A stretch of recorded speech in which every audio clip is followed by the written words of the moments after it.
Hey guys, the Not-So-Smartphone here, and today we're going to be taking a look at the Galaxy camera. First of all, I'd like to apologize for the background and if there's any background noise.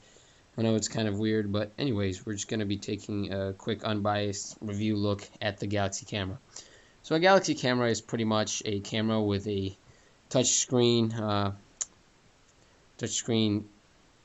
that runs also 4.1 Jelly Bean, as you can see. So it's a full like device.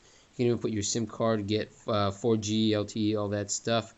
But I mean, it's a cool feature because you get to browse the gallery and the camera and everything much easier that way. But just to prove it to you here that it runs Jelly Bean, I'll go down. Even though you can see already, you can see here Android 4.1.2 Jelly Bean.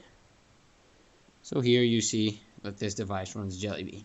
So now, just gonna take a quick look at the specs here, and as you can see, this does have a slot for um for a micro SIM card, sorry, and this also has weighs about 300 grams. So this is kind of heavy and it's kind of thick. It's about 0.75 inches, so it's not too thin. So I don't think it qualifies as like a phone kind of portable. And I know megapixels don't mean everything, but in terms of the camera, this has got a 16.3 megapixel camera, but it does have 21 times optical zoom, not digital zoom.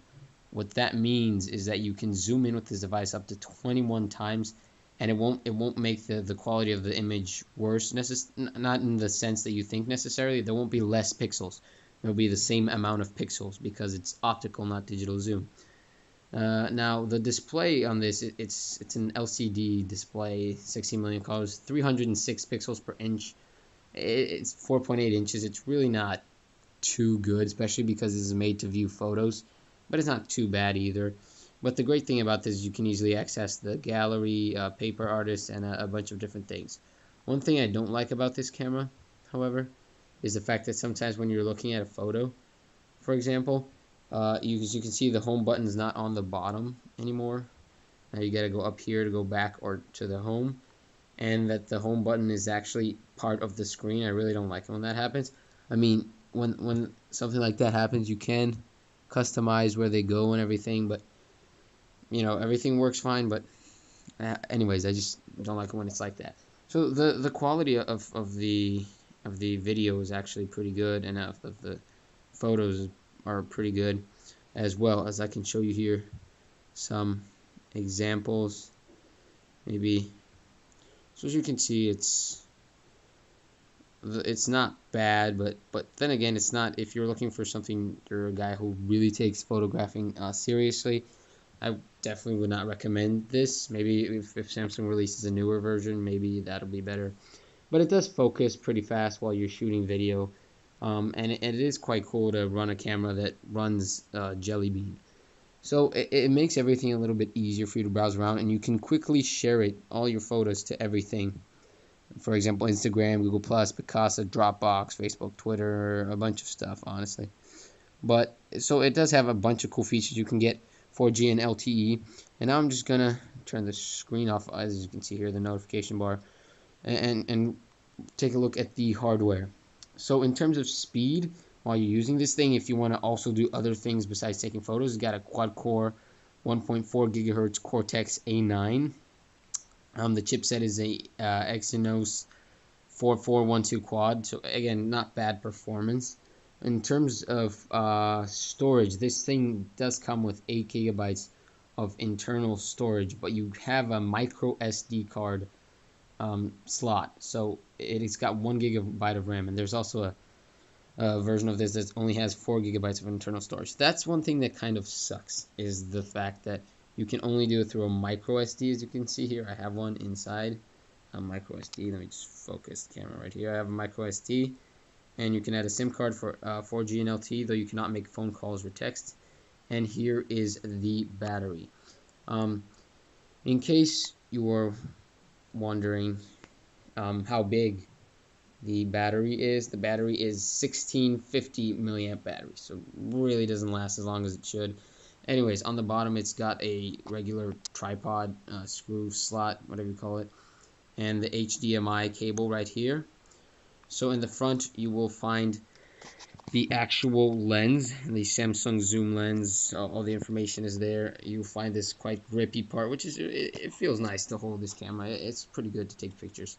And then here you see the micro SD on the side for you to charge the camera as well as move the photos onto your computer.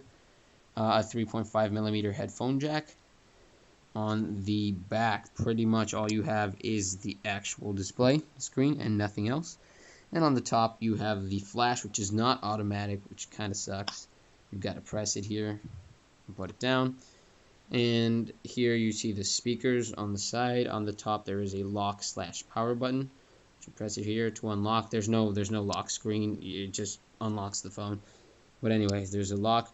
Here is the button to actually capture the photos, although you can just tap it on the screen. You can zoom in, zoom out through this, and a microphone right here, which is not too bad, but not too good either. It does disappoint if you're looking for something high-end. Anyways, let's go take a look at now the last part, which is the actual camera app. So I'm going to go ahead and open up the camera. As you can see, it turns on. Here is my MacBook Pro, and let me just focus in. As you can see, the camera's not bad. It has autofocus. But what I want to talk about is the software of this camera. So I'm going to go ahead and click on, you can take pictures or video. This is how you do it. Here you can go, if you go to the bottom here, to some effects. And here is where it gets interesting. If you go to mode, there's auto mode, which is for people who don't want to really change anything. It just does everything automatically for the common user. This is smart mode, which if you know how to use it, it actually works quite well. Right now I put it in rich tone. But for example, if you want to do something close up, let's say, as you can see, there's a bunch of modes, which is now included in the S4 as well, but it's also in this, and the camera on this is better than the S4. So, I mean, there's just tons of things you can pick from. So I'm going to do macros to take pictures of things that are very close by. So as you can see, if I focus the camera here, yeah, I mean, the quality is really, really not too bad. As you can see here, I've taken a photo.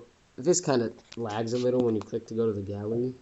It does have a little bit of lag, but as you can see, the quality of the photo is pretty nice in macro mode. So these modes do work quite well. And now lastly, another thing I want to show about the device, in case you are a person that knows what they're doing, see me there filming this, is the expert mode, which you can use to change all kinds of stuff. The brightness, you can change the aperture, and even things like the shutter speed. So if you're a guy that's used to having a nice camera where you know a lot about photography and you want to do things yourself, you can edit it, and it does look kind of cool, you know, but I'm just going to leave it at the default settings.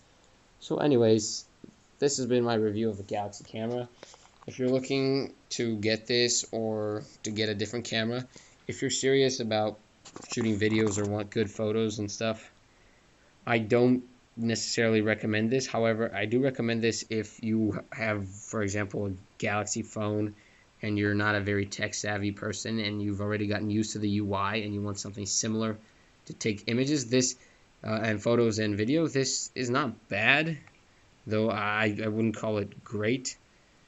And honestly, I'd wait for the newer version to come out when they release eventually a Galaxy Camera 2. Perhaps that will be a little better. We'll see when it comes out. Anyways, thanks for watching another episode of the Not So Smartphone, and I'll see you guys next time.